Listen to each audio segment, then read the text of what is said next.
औज़ुबिल्लाहिमिनश्शैतानिर्रजीम बिस्मिल्लाहिर्रहमानिर्रहीम। अस्सलातु वस्सलामु अलैका या रसूलल्लाह वस्सलामु अलैका या हबीबल्लाह।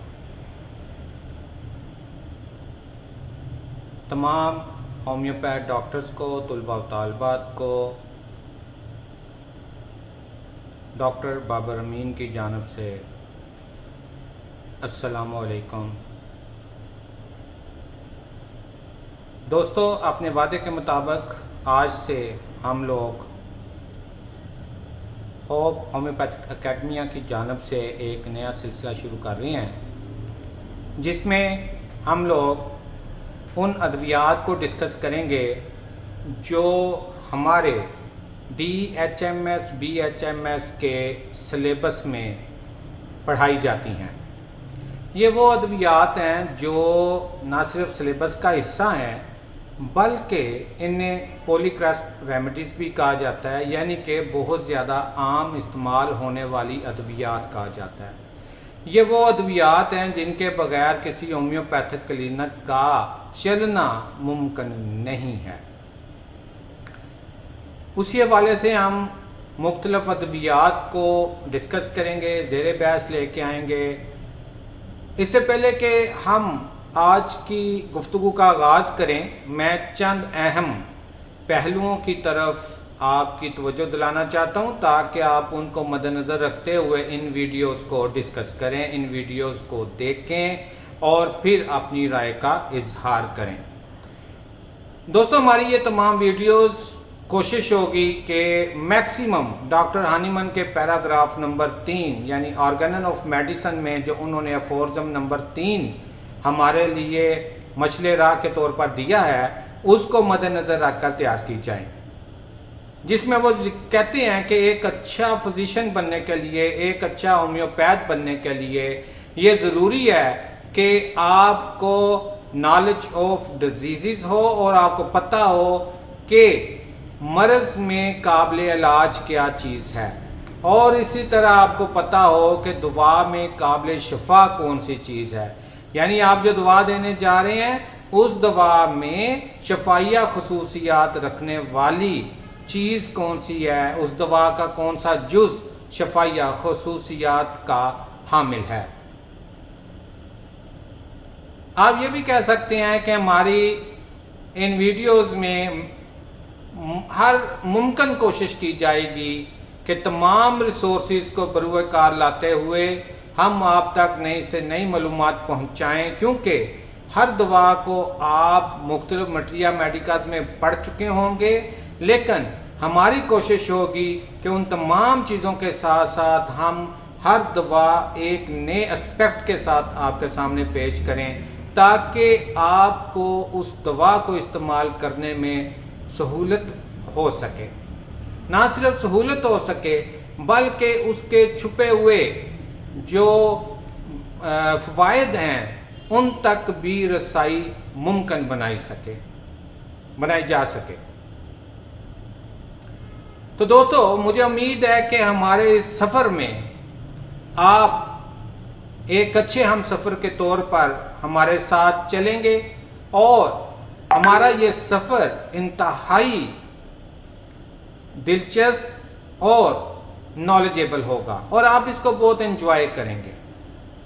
तो आज हमने, जैसा कि आपने देख लिया होगा, थंबनेल पर भी देख लिया होगा, कि आज हम मटीरियल मेडिका के हवाले से जिस दवा का जिक्र करने जा रहे हैं वो है बेलाडोना, यानी डेडली नाइट शिफ्ट। उस हवाले का आज पहला प्रोग्राम हम आपकी खिदमत में पेश कर रहे हैं, और आज के प्रोग्राम में हम देखेंगे कि बेलाडोना क्या है, बेलाडोना से तारफ़ हासिल करेंगे, और हमारा जो लेक्चर हुआ करेगा उसमें सबसे पहले हम दवा के बारे में आपको कुछ बोटानिकल मालूमात फराहम करेंगे। हम आपको बताएंगे कि इस दवा के अंदर कौन से ऐसे इंग्रेडिएंट्स हैं जो शफाइया खसूसियात रखते हैं या जिनकी वजह से हमारे जिस्म के अंदर मुख्तलिफ किस्म की अलामात का ज़हूर होता है। और हम कोशिश करेंगे कि जहाँ तक मुमकिन है हम साइंटिफिक तरीके से इन अद्वियात को आप तक पहुंचाने की कोशिश करें, इन अद्वियात के मोड ऑफ एक्शन को आप तक पहुंचाने की कोशिश करें। क्योंकि जब तक आप किसी भी इंस्ट्रूमेंट को अच्छी तरह नहीं जानते होंगे, उसके इस्तेमाल को अच्छी तरह नहीं जानते होंगे, तो आप उससे फ़ायदा हासिल नहीं कर सकते। इस सिलसिले में मैं आपको रिक्वेस्ट करूंगा कि हमारी फ़िलासफ़ी के ऊपर, ऑर्गन ऑफ मेडिसिन के ऊपर जो वीडियोज़ हैं उनको लाजमी देखें और पूरा देखें, शुरू से लेके आखिर तक देखें। उनमें बहुत ही कीमती बातें आपके लिए जो हैं वो कही गई हैं और कोशिश की गई है कि ऑर्गन ऑफ मेडिसिन को आसान और ख़ूबसूरत और ग्राफिकल तरीके से आपको समझाया जाए, बताया जाए कि ऑर्गन ऑफ मेडिसिन में डॉक्टर हनीमन क्या हमारे लिए नसीहतें कर रहे हैं। तो चलिए आए दोस्तों, आज हम अपनी गुफ्तगू का आगाज़ करते हैं और आज के पहले लेक्चर में हम देखते हैं बेलाडोना और उसके मुख्तलिफ एस्पेक्ट्स को और तारुफ हासिल करने की कोशिश करते हैं बेलाडोना से।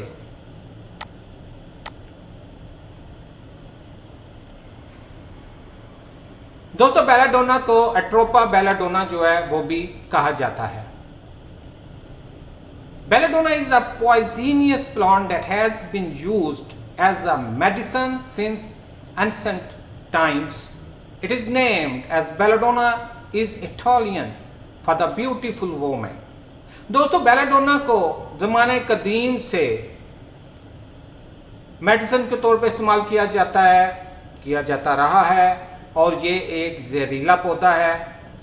इसको खूबसूरत वोमेन के नाम से भी पुकारा जाता है इटालियन में। दरअसल इस पौधे को या इस पौधे के रस को ज़माने कदीम में ख़वातीन अपनी आँखों की पुतलियाँ फैलाने के लिए इस्तेमाल किया करती थीं, क्योंकि ज़माने कदीम में बड़ी पुतलियों वाली, बड़ी पिपल्स वाली ख़वातीन को बहुत ज़्यादा पसंद किया जाता था और वो बहुत ज़्यादा पुरकशिश तस्वर की जाती थी।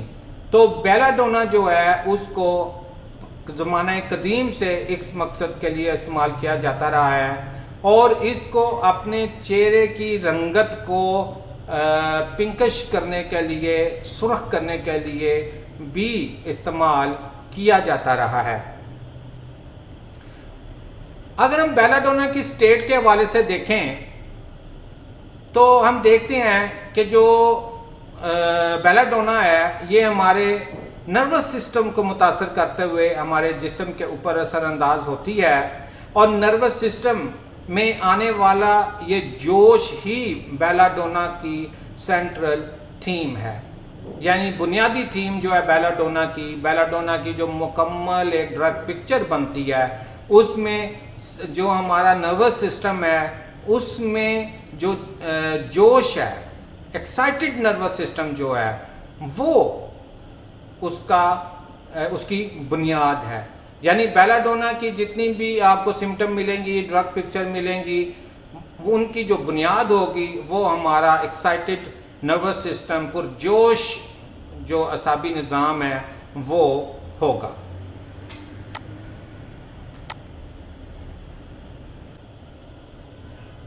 तो बेलाडोना के अंदर मौजूद जो एक्टिव इंग्रेडिएंट है एट्रोपिन, वो ह्यूमन बॉडी के अंदर जाकर एसिथोकोलिन के अफ़आल को डिस्टर्ब करता है।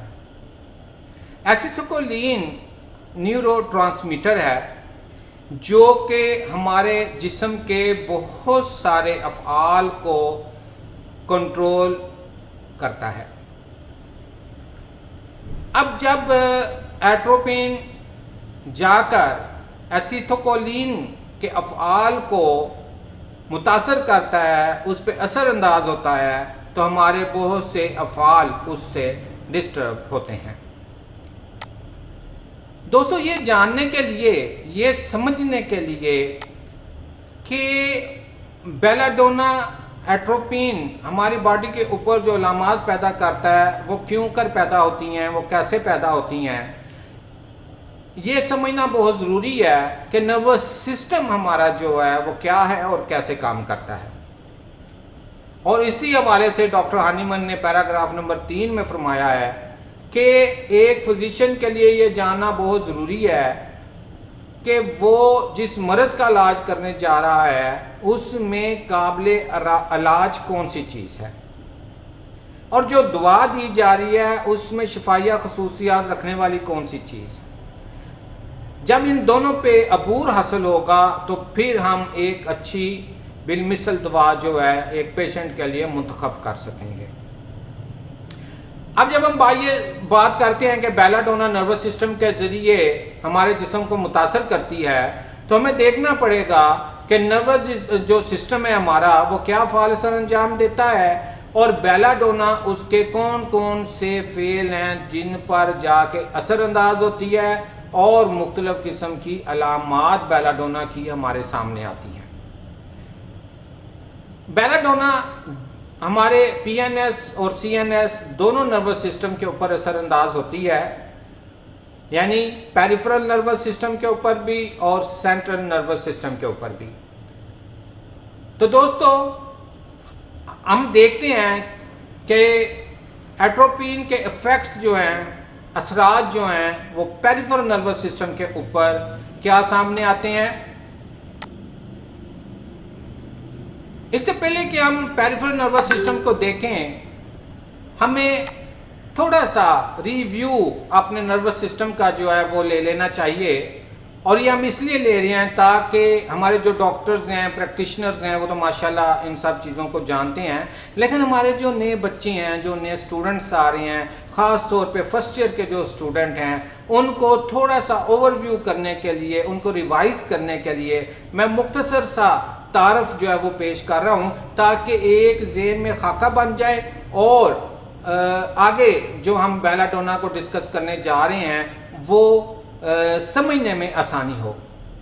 तो दोस्तों हमारा असाबी निज़ाम दरअसल दो हिस्सों पर मुश्तमिल है। एक को हम सेंट्रल नर्वस सिस्टम कहते हैं, जिसमें दिमाग और हराम मगज़ शामिल होता है। दूसरे को पेरिफेरल नर्वस सिस्टम कहा जाता है, जिसमें वो असाब यानी नर्व्स शामिल हैं जो दिमाग और हराम मगज़ से बाहर हैं, यानी हराम मगज़ से और ब्रेन से जो बाहर वाला नर्वस सिस्टम है उस सारे को हम पेरिफेरल नर्वस सिस्टम जो है वो कहते हैं। ये दोनों हिस्से हर वक्त हमारे जिस्म में होने वाले तमाम अफ़ाल को कंट्रोल करते हैं।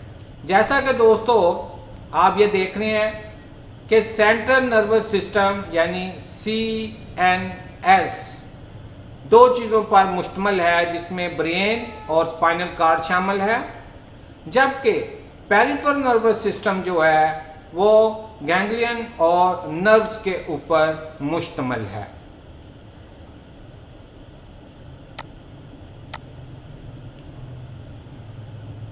अब हम ये देखते हैं दोस्तों कि सेंट्रल नर्वस सिस्टम और पेरिफेरल नर्वस सिस्टम में फ़र्क क्या है। जो हमारा सेंट्रल नर्वस सिस्टम है इसमें ब्रेन, स्पाइनल कॉर्ड शामिल है और ये रिले न्यूरॉन्स जो हैं वो अपने अंदर रखता है। रिले न्यूरॉन्स क्या होते हैं? Relay neurons are found in the brain and spinal cord and allow sensory and motor neurons to communicate. यानी हमारे CNS के अंदर ब्रेन, स्पाइनल कॉर्ड और रिले न्यूरॉन्स मौजूद होते हैं। रिले न्यूरॉन्स जो हैं वो दरअसल हमारे जो मोटर न्यूरॉन्स हैं और सेंसरी न्यूरॉन्स हैं उनके दरमियान कम्युनिकेशन का, पुल का, एक राब्ते का काम सरअंजाम देते हैं। अब इन चीज़ों को मैं इंतहाई मुख्तसर आपके सामने पेश कर रहा हूँ, जिससे एक आपके जहन में खाका बनेगा कि अच्छा बेलाडोना यानी एट्रोपिन ने इस चीज़ के ऊपर असर किया, तो वो आगे जो काम कर रही थी उसमें ये चेंजेस आई और उनकी वजह से बेलाडोना की ये अलामात जो है वो पैदा हुई। हमारी आगे आने वाली वीडियोज़ इंतहाई दिलचस्प होने जा रही हैं और मुझे उम्मीद है कि आप उन्हें पूरा देखने की कोशिश करेंगे।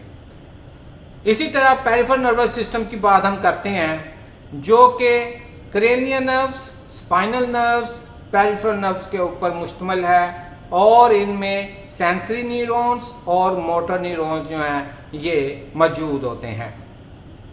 सेंसरी न्यूरॉन्स वो न्यूरॉन्स हैं या आप कह सकते हैं कि जैसे हम कहते हैं सेंसरी नर्व्स और मोटर नर्व्स, ठीक है।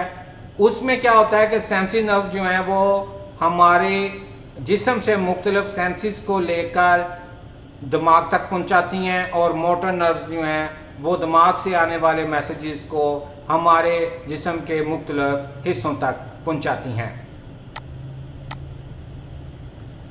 दोस्तों, जब तक हम सेंट्रल नर्वस सिस्टम की बात करते हैं तो सेंट्रल नर्वस सिस्टम हमारा जिस्म का मास्टर कंट्रोल यूनिट है। इसके अंदर ब्रेन शामिल है, ब्रेन स्टेम शामिल है, स्पाइनल कार्ड शामिल है।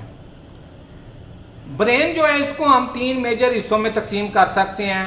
हिंड ब्रेन है, मिड ब्रेन है, फोर ब्रेन है। अब हमें इन तीनों के बारे में जानना जरूरी है कि हिंड ब्रेन जो है वो क्या फंक्शन करता है, हमारा मिड ब्रेन क्या फंक्शन करता है, फोर ब्रेन क्या फंक्शन करता है और इनमें इनके अफ़आल में क्या चेंजेस आती हैं और कौन सी अलामात पैदा होती हैं।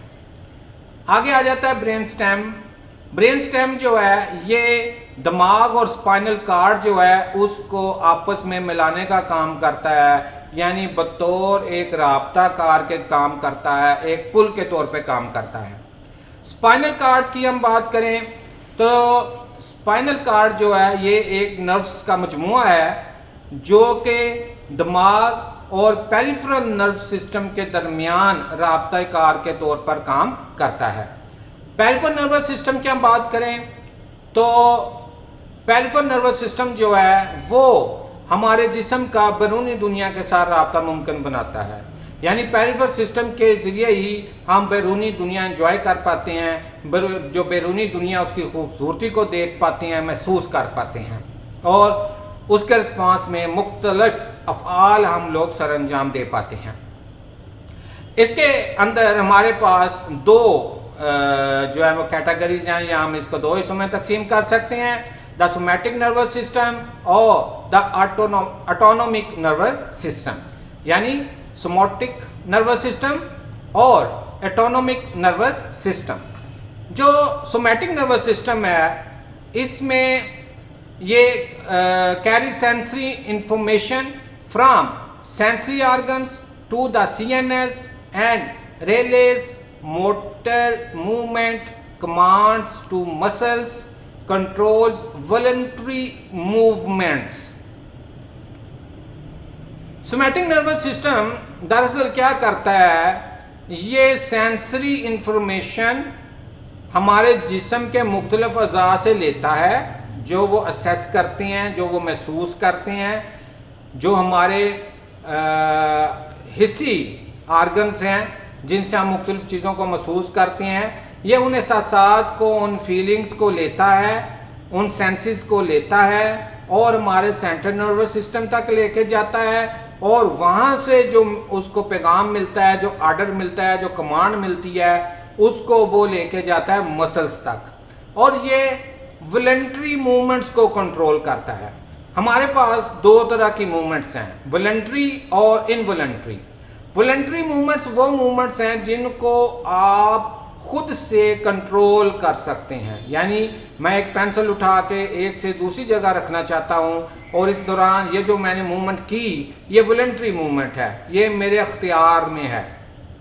यानी ऐसी हरकत, ऐसे अफ़आल जिनका कंट्रोल हमारे अख्तियार में हो उसे हम वॉलंटरी मूवमेंट कहते हैं और जिसका कंट्रोल हमारे अख्तियार में ना हो उसे हम इनवॉलंटरी मूवमेंट जो है वो कहते हैं। तो सोमैटिक नर्वस सिस्टम जो है वो वॉलंटरी मूवमेंट्स को कंट्रोल करने का काम जो है वो सरअंजाम देता है, जबकि ऑटोनोमिक नर्वस सिस्टम जो है ये इनवॉलंटरी जो बॉडी की मूवमेंट्स हैं उन्हें रेगुलेट करने का अख्तियार रखता है।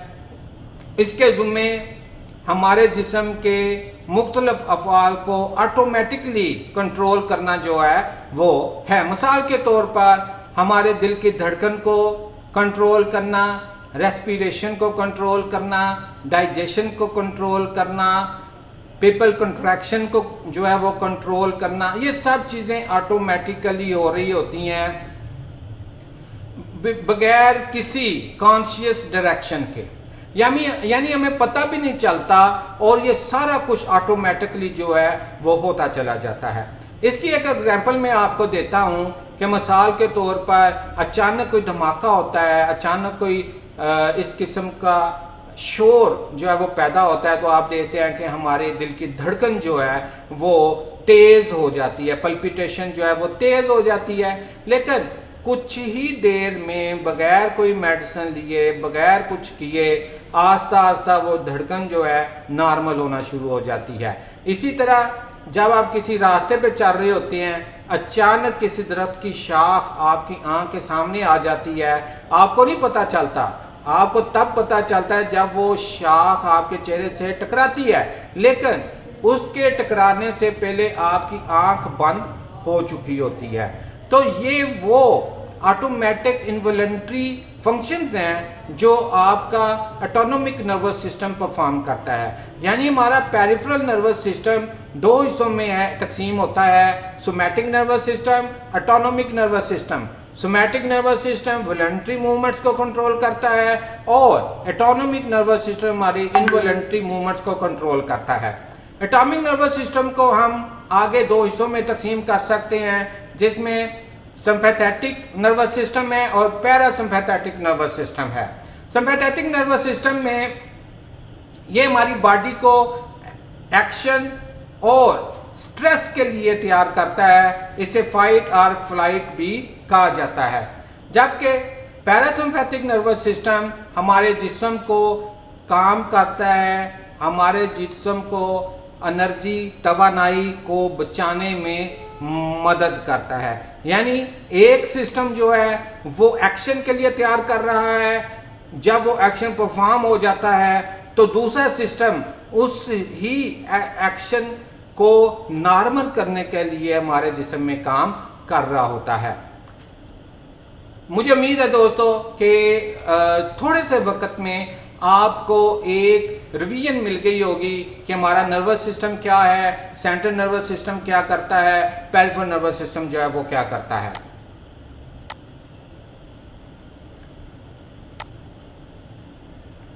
हमारी बेलाडोना जो है, एट्रोपिन जो है, उसके ज़्यादातर असरात पेरिफेरल नर्वस सिस्टम के ऊपर सामने आते हैं, जिसे पीएनएस भी कहा जाता है।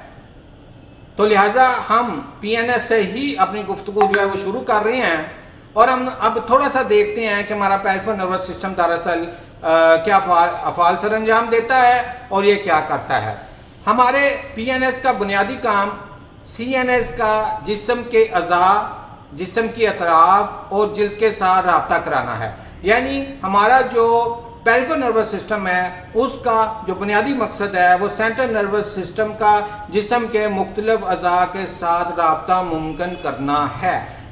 ये ऐसे ही है जैसे आपके घर में मेन वापडा लाइन से एक तार मीटर में और मीटर से आपकी डीपी में आती है और डीपी जो है वो आगे पूरे घर की वायरिंग की जिम्मेदार होती है। उस पूरी वायरिंग का राब्ता उस डीपी के ज़रिए बाहर मीटर के साथ या मीटर से आने वाली तार के साथ जो है वो मुमकिन बनाया जाता है।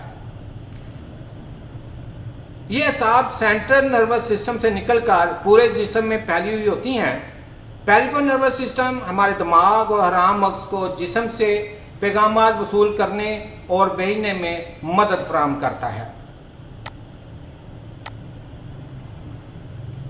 अब हम दोस्तों देखते हैं कि बेलाडोना के पेरिफेरल नर्वस सिस्टम के ऊपर असरात क्या हैं। यानी एट्रोपिन जो कि इसका मेन इंग्रेडिएंट है, उसने प्रूविंग के दौरान बेलाडोना के जो प्रूविंग की गई तो उसने तंदुरुस्त इंसान के ऊपर किस किस्म की अलामत जो हैं वो पैदा की। इसको अब हम देखते हैं ताकि आप समझ सकें कि बेलाडोना जो है वो किस तरह बॉडी के अंदर जाके काम करती है, किस तरह उसकी अलामत पैदा होती हैं और फिर वो किस तरह जाके उनको शिफा की तरफ भी लेकर जाती है। तो बेलाडोना के जो फैक्ट्स हैं पेरिफेरल नर्वस सिस्टम के, उनमें जो सबसे पहली चीज आती है वो ये कि बेलाडोना के मुहर्रिक अज्जा ने पेरिफेरल नर्वस सिस्टम पर असरअंदाज होते हुए नाक और गले की रतूबत को कम करते हुए वहां खुश्की और सुर्खी पैदा की। कि सबसे पहला जो काम हुआ वो ये हुआ कि बेलाडोना ने नाक और गले की रतूबत को कम किया और वहां पर ड्राइनेस और सुर्खी पैदा कर दी। दूसरे नंबर पे पेरिफेरल नर्वस सिस्टम को मुतासर करते हुए बेलाडोना ने पसीना आने के अमल को रोक दिया। यानी हमारे जो पसीना आता है जिस्म में, और पसीना जैसा कि आपको पता है बॉडी टेम्परेचर को कंट्रोल करने का एक बहुत बड़ा जरिया है, उसको उसने रोक दिया, जिसकी वजह से जिल्द का कम हुआ दर्जा हरारत बढ़ गया। जिल्द पर सुर्ख रंग के धब्बे जो हैं वो नमूदार हो गए।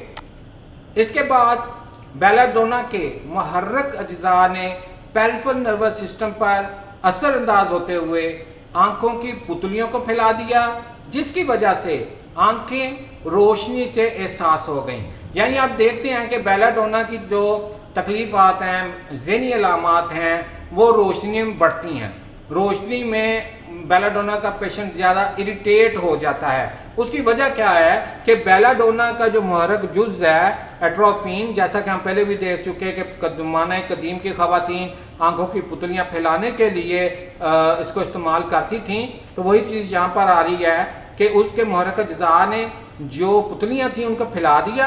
जब पुतलियां फैल गईं तो जो एक ऑटोमेटिक कंट्रोल था पुतली के ऊपर हमारे नर्वस सिस्टम का कि लाइट के मुताबिक फैलना और सिकुड़ना, वो रुक गया, जिसकी वजह से तेज रोशनी जो है वो आंखों में जाना शुरू हो गई। ये एक बुनियादी थीम है बेलाडोना की। इसके बाद पेरिफेरल नर्वस सिस्टम को ही मुतासर करते हुए बेलाडोना ने दर्जा हरारत को बढ़ाया। बेलाडोना ने पेरिफेरल नर्वस सिस्टम को मुतासर करते हुए दिल की रफ्तार को बढ़ाया। जैसा कि अभी थोड़ी देर पहले मैंने आपको सिम्पैथेटिक और पैरासिम्पैथेटिक नर्वस सिस्टम के बारे में बताया कि वो क्या अफ़ाल सर अंजाम देते हैं। तो लिहाजा यहाँ से ये बात आपको समझ जानी चाहिए कि एनाटॉमी, फिजियोलॉजी, पैथोलॉजी जो है उसको समझना, सीखना, अबूर हासिल करना उस पर एक होम्योपैथ डॉक्टर के लिए कितना अहम है। और हमारी मेडिसिन को समझना, उनकी अलामात को समझना जो है वो इनके बगैर मुमकिन नहीं है।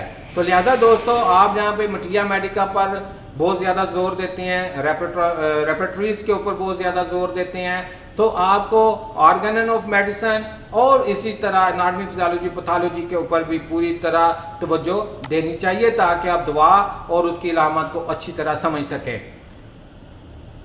इसके बाद पेरिफेरल नर्वस सिस्टम पे ही असरअंदाज होते हुए बेलाडोना ने कुछ डर जाने, चौंकने का रुझान भी मरीजों में पैदा किया। आगे चल के हम डिस्कस करेंगे कि डर जाने का रुझान, चौंकने का रुझान क्यों पैदा हुआ। जब हम माइंड सिम्टम को डिस्कस करेंगे बेलाडोना के, तो फिर हम देखेंगे कि बेलाडोना की माइंड या मेंटल सिम्टम जो हैं वो क्यों कर और कैसे पैदा हुई, उनमें हमारे दिमाग के कौन कौन से हिस्से मुतासर हुए, वहाँ पे कौन कौन से सेंटर मुतासर हुए जिनकी वजह से बेलाडोना की ऐसी अलामात जो हैं वो सामने आई। इसके बाद यूरिन का रुक जाना, बंद हो जाना भी इसमें पाया जाता है। दोस्तों, पेरिफेरल नर्वस सिस्टम को ही मुतासर करते हुए बेलाडोना के असरात के ज़ेरे असर अफराद में तवज्जो मरकूज ना कर पाना भी एक अलामत के तौर पर सामने आया। निगाह का धुंधला होना, दो नजरी चीज़ों का दौरा नजर आना भी बेलाडोना का खासा समझा जाता है। और इस तरह आंतों की हरकत में कमी भी पैदा की बेलाडोना ने पेरिफेरल नर्वस सिस्टम को मुतासर करते हुए। दोस्तों ये थी आज की गुफ्तगू। इंशाल्लाह ताला नेक्स्ट लेक्चर में हम मजीद आगे चलेंगे और हम देखेंगे कि सेंट्रल नर्वस सिस्टम को मुतासर करते हुए बेलाडोना ने कौन सी अलामत पैदा की, कौन सी तब्दीलियां हमारे जिस्म में पैदा की। मुझे उम्मीद है कि हमारा ये सिलसिला आपको पसंद आएगा और आप इससे भरपूर इस्तेफादा हासिल करेंगे। दोस्तों हमारे चैनल को अगर आप समझते हैं कि आपके लिए फ़ायदेमंद है, अच्छी मालूमात मुहैया कर रहा है, तो आप सब्सक्राइब करें, लाइक करें, शेयर करें और ज़्यादा से ज़्यादा दोस्तों को बताएं ताकि अच्छी मालूमात जो हैं वो तमाम डॉक्टर्स तक पहुँच सकें और वो अपनी पेशा वाराना महारत को मज़ीद निखार सकें, मज़ीद बेहतर कर सकें। इस दुआ के साथ कि अल्लाह तबारक व तआला तमाम शोबा तिब के साथ मुंसलिक दोस्तों के हाथों में, खुसूसन होम्योपैथ डॉक्टर्स के हाथों में खुसूसी शिफा नाज फरमाए। मैं आपसे इजाज़त चाहता हूँ। डॉक्टर बाबर मीन, होप होम्योपैथिक क्लिनिक, बाबर चौक, पीपल्स कॉलोनी नंबर 2, फैसलाबाद से आप दोस्त मेरे साथ रब्ता कर सकते हैं व्हाट्सएप नंबर 0333 65 10 921 पे और कॉल कर सकते हैं 0305 64 66 919 पर। अल्लाह हाफिज़।